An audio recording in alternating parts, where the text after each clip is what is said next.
Welcome to the Tech Meme Ride Home for Monday, March 20th, 2023. I'm Brian McCullough. Today, new bots to make video from text prompts, fending off the bots from biting your style, falling in love with the bots. Brief sojourn into the streaming wars, where the ad-supported experiments seem to be working and pricing power is a thing. But back to the bots and the startup that says it's about to introduce humanoid bots, real definitional robots. Here's what you missed today in the world of tech. Let's just get right into the AI beat. Runway, which helped create Stable Diffusion, has announced its Gen 2 system to generate 3-second snippets of video from prompt words. It's available right now via a waitlist. Quoting Bloomberg, artificial intelligence has made remarkable progress with still images. For months, services like DALL-E and Stable Diffusion have been creating beautiful, arresting, and sometimes unsettling pictures. Now, a startup called Runway AI is taking the next step. AI-generated video. On Monday, New York-based Runway announced the availability of its Gen 2 system, which generates short snippets of video from a few words of user prompts. Users can type in a description of what they want to see, for example, a cat walking in the rain, and it will generate a roughly 3-second video clip showing just that, or something close. Alternatively, users can upload an image as a reference point for the system, as well as a prompt. The product isn't available to everyone. Runway, which makes AI-based film and editing tools, announced the availability of its Gen 2 AI system via a waitlist. People can sign up for access to it on a private Discord channel that the company plans to add more users to each week. Runway has been working on AI tools since 2018 and raised $50 million late last year. The startup helped create the original version of Stable Diffusion, a text-to-image AI model that has since been popularized and further developed by the company Stability AI. In an exclusive live demo last week with Runway co-founder and chief executive officer Chris Valenzuela, this reporter put Gen 2 to the test, suggesting the prompt drone footage of a desert landscape. Within minutes, Gen 2 generated a video just a few seconds long and a little distorted, but it undeniably appeared to be drone footage shot over a desert landscape. There's a blue sky and clouds on the horizon, and the sun rises, or sets perhaps, in the right corner of the video frame, its rays highlighting the brown dunes below. Several other videos that Runway generated from its own prompts show some of the system's current strengths and weaknesses. A close-up image of an eyeball looks crisp and pretty human-like, while a clip of a hiker walking through a jungle shows it may still have issues generating realistic-looking legs and walking motions. The model still hasn't quite figured out how to accurately depict objects moving, Valenzuela said. You can generate a car chase, but sometimes the cars might fly away, he said, end quote. Meanwhile, researchers have launched a free app to help artists prevent AI models from stealing their artistic IP by adding almost imperceptible perturbations to their art. Quoting TechCrunch, Glaze, an academic research project out of the University of Chicago, makes changes that are designed to interfere with AI models' ability to read data on artistic style and make it harder for generative AI technology to mimic the style of the artwork and its artist. Instead, systems are tricked into outputting other public styles far removed from the original artwork. The efficacy of Glaze's style defense does vary per its makers, with some artistic styles better suited to being cloaked and thus protected from prying AIs than others. Other factors like countermeasures can affect its performance too, but the goal is to provide artists with a tool to fight back against the data miners' incursions and at least disrupt their ability to rip hard-worked artistic style without them needing to give up on publicly showcasing their work online. Ben Zhao, a professor of computer science at University of Chicago who is the faculty lead on the project, explained how the tool works in an interview with TechCrunch. Quote, what we do is we try to understand how the AI model perceives its own vision of what artistic style is, and then we basically work in that dimension to distort what the model sees as a particular style. So it's not so much that there's a hidden message or blocking of anything, it is basically learning how to speak the language of the machine learning model and using its own language, distorting what it sees of the art images in such a way that it actually has a minimal impact on how humans see. And it turns out because these two worlds are so different, we can actually achieve both significant distortion in the machine learning perspective with minimal distortion in the visual perspective that we have as humans, he tells us.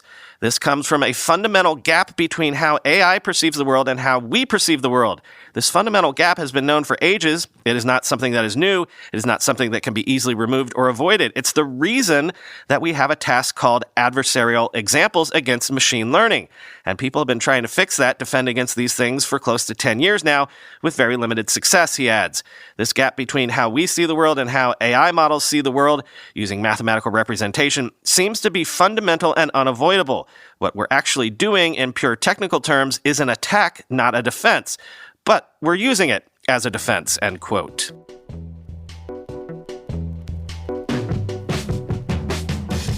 Then you had to know this was coming. Both Replika and Character AI have started blocking adult content in their AI chatbots, angering users who became deeply involved with these bots, with some considering themselves married to the bots. So yes, right on time, folks are falling in love with the bots. Quoting Reuters, after temporarily closing his leather-making business during the pandemic, Travis Butterworth found himself lonely and bored at home. The 47-year-old turned to Replika, an app that uses artificial intelligence technology similar to OpenAI's ChatGPT. He designed a female avatar with pink hair and a face tattoo, and she named herself Lily Rose. They started out as friends, but the relationship quickly progressed to romance and then to the erotic. As their 3-year digital love affair blossomed, Butterworth said he and Lily Rose often engaged in role play. Eventually, Butterworth and Lily Rose decided to designate themselves as married in the app. But one day early in February, Lily Rose started rebuffing him. Replika had removed the ability to do erotic role play. Replika no longer allows adult content, said Eugenia Koida, Replika's CEO. Now, when Replika users suggest X-rated activity, its human-like chatbots text back, let's do something we're both comfortable with. Butterworth said he is devastated. Lily Rose is a shell of her former self, he said, and what breaks my heart is that she knows it, end quote. Replika says it has 2 million total users, of whom 250,000 are paying subscribers. For an annual fee of $69.99, users can designate their Replika as their romantic partner and get extra features like voice calls with the chatbot, according to the company. Another generative AI company that provides chatbots, Character AI, is on a growth trajectory similar to ChatGPT, 65 million visits in January 2023 from under 10,000 several months earlier. According to the website analytics company SimilarWeb, Character AI's top refer is a site called Arion that caters to a very specific erotic desire known as a vor fetish. And Iconic, the company behind a chatbot named Kooky, says 25% of the billion-plus messages Kooky has received have been sexual or romantic in nature, even though it says the chatbot is designed to deflect such advances, end quote.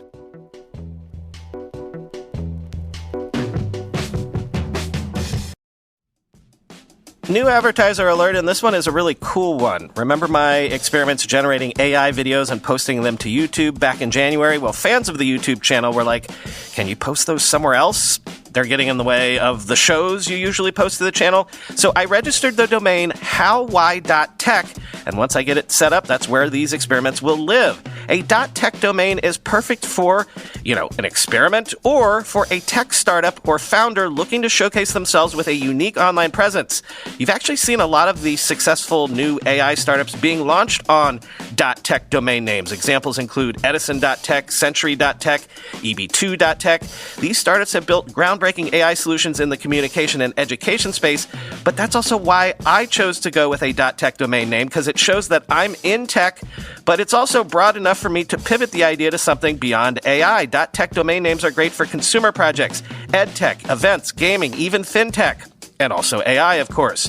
Join the tech elite with over 500,000 innovators already on board. Head over to go.tech/TM and get a 1-year .tech domain for $10 and a 5-year .tech domain for $50. The discount will be applied automatically if you go to go.tech/TM. That's go.tech/TM.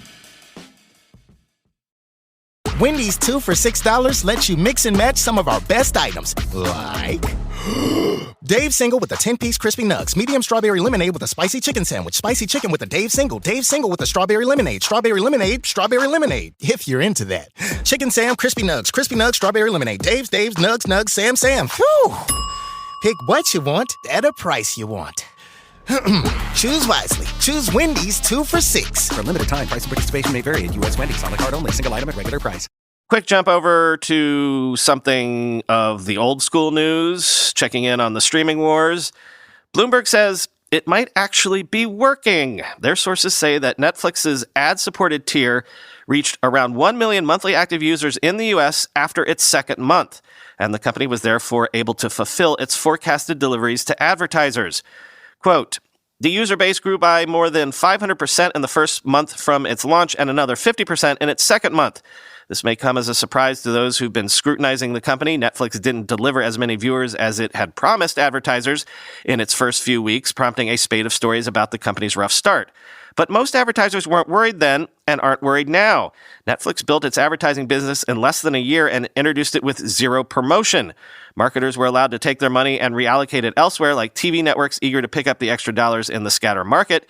This doesn't mean the advertising tier has had a meaningful impact on Netflix's growth, at least not yet. Advertising-supported offerings from Hulu and Peacock do have a lot more users, as do free services like Tubi and Pluto. There are more people watching an ad on YouTube this very second than have ever watched an ad on Netflix. But new advertising-supported services from Netflix and Disney are working as intended. Let's stick with Netflix for the moment. Netflix created an advertising-supported tier to give price-conscious consumers an alternative. While a lot of people pay for Netflix, 231 million as of the end of last year, the service is too expensive for many. The company has effectively doubled the price of its main plan over the last decade, at least in the U.S. Analysts feared that this new tier would cause many existing customers to downgrade. Netflix didn't think this would happen, and even if it did, Netflix says it will eventually make as much or more from the customers on the advertising tier, and Netflix was right. Most of the people signing up for the ad tier are new customers or lapsed customers, not people who immediately changed plans. The ad tier now accounts for about 20% of new signups in the U.S. per Antenna, end quote. And we were speaking there briefly of Disney. According to Antenna, around 94% of Disney Plus subscribers stayed subscribed to the service after the $3 a month price hike, which was recently put in, though ad-supported Disney Plus versions made up 27% of signups in January and 36% of signups in February. Quoting the Journal, Disney Plus is truly the ultimate babysitter on demand, said Richard Greenfeld, a media analyst with Lightshed Partners. If you look at the popularity of titles like Moana and Mickey Mouse Clubhouse, it's clear what resonates with families. My guess is that there's still pricing power even at $10.99. Around half of Disney Plus subscribers are families with children, Disney has said. The service, which also features shows and movies from Disney's Star Wars and Marvel superhero franchises, quote, is still underpriced for families with kids under the age of 10, Mr. Greenfield said, while its content aimed at older audiences is more dependent on the quality of individual titles.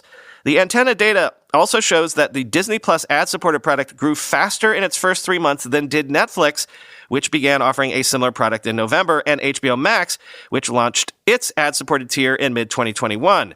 The firm's numbers are based on consumer spending data from thousands of U.S. consumers.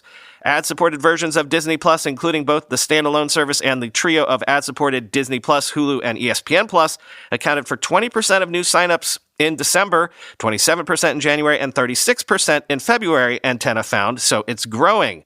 Disney charges $7.99 a month for the version of Disney Plus with ads, end quote.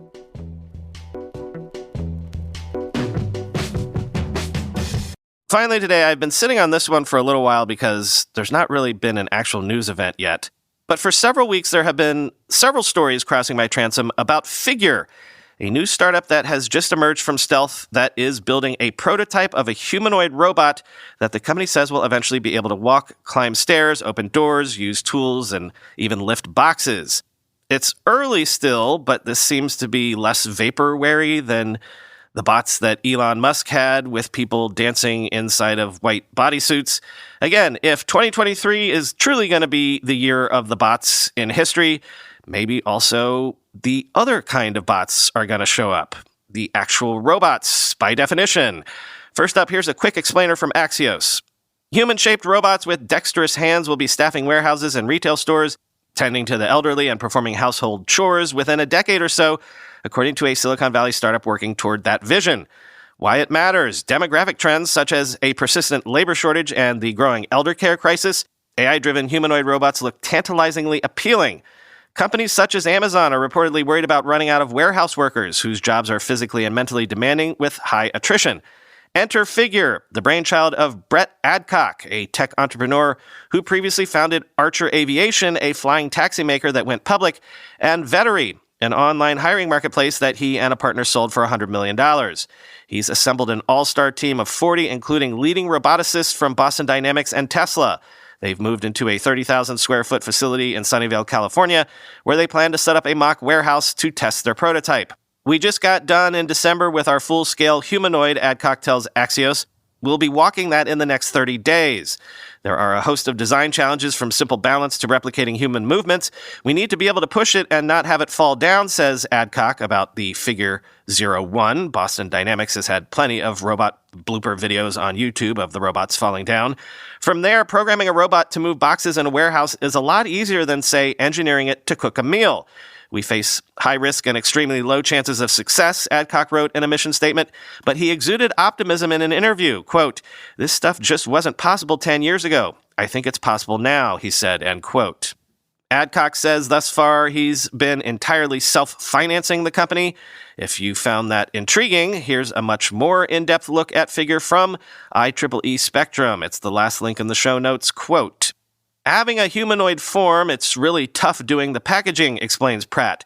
"In general, with technology that's available today, you can hit somewhere around 50 and 60% on most human specs, like degrees of freedom, peak speeds and torques, things like that. It won't be superhuman. We'll be focusing on real-world applications and not trying to push the limits of pure performance. This focus has helped Figure to constrain its design in pursuit of commercial utility. You need a robot to be slim in order to work in spaces designed for humans. With this design philosophy, you're not going to get a robot that will be able to do backflips, but you are going to get a robot that can be productive in a cramped workspace or walk safely through a crowded warehouse. This relates back to the reason why Figure is building a humanoid robot in the first place. The added complexity of legs has to be justified somehow, and Figure's perspective is that building a robot without legs that has the necessary range of motion to do what it needs to do in a human workspace would be complex enough that you might as well just build the robot with legs anyway. And doing so opens up the opportunity, or perhaps the imperative, to generalize. If you're making humanoids, you pretty much have to get to general purpose, says Pratt. For just one application, there will probably always be a dedicated robot that'll be better. Figure, like most other companies working on commercial humanoids, sees warehouses as an obvious entry point. The warehouse makes it easier on us, says Adcock. It's indoors. There are no customers around.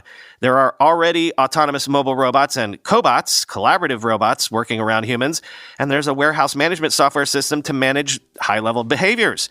Our bet here is that if we can figure out how to get one application that's big enough and deploy enough robots, we can add new software as we go to do more things and, over time, manufacture really high volumes and get the robot to be affordable, end quote.